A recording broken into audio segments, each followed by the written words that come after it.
About 20 mobile homes in western Indian River County have been damaged after a possible tornado in that area. Kelly Dunn is in the area where residents are beginning the cleanup right now. Kelly, talk about precisely where you are right now, what you're seeing. I am at the Vero Palm Estates.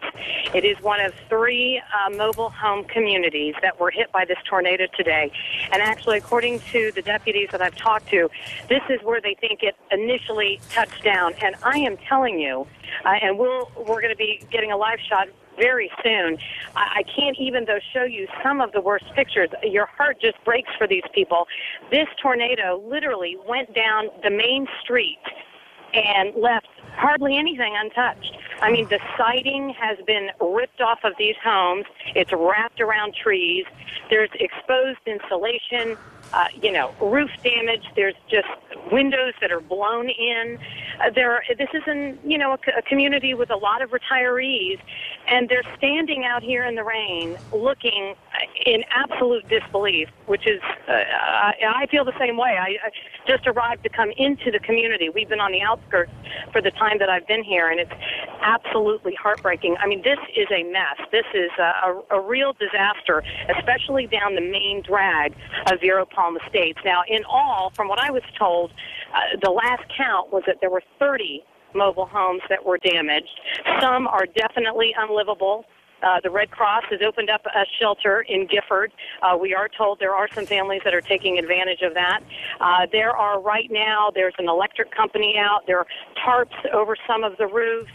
The fire department is out here right now. They've been going door to door ever since this happened. Of course, this touched down around 11, and once the emergency responders got out here, they were going door to door. Some people in this community don't live here year-round.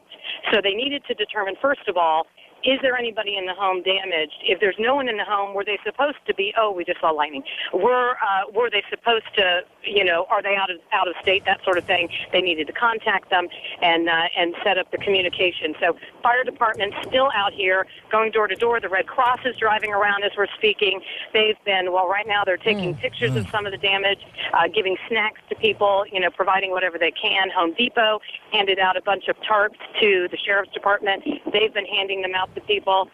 It is, a lot of times people describe a scene like this as a war zone.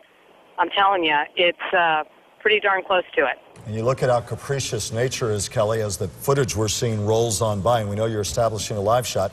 You see bad damage in one mobile home, the next one untouched, and then damage on the next one, as people had their fate handed to them today by nature and by this tornado touchdown there in the Vero Palm Estates countryside and Paradise Park area. Absolutely, and you're so right. And, I know we've said this same thing over and over when we've reported on tornadoes in Florida. Usually they're not, the super big F2, F3, the bigger tornadoes, but whatever this was, F0, F1, it certainly created a lot of damage. But like you just said, Michael, I'm looking right now at one house that will not be able to be lived in anytime soon. The roof is open. There's a gaping hole in the center of this manufactured home, and next door, barely touched. So then again, you go across the street and down the main drag, and virtually everybody was harmed. There are some residents driving around in golf carts, people just out assessing the damage. It's incredible. Kelly Dunn reporting, and we will have more coverage, continuing coverage, when we come back right after this.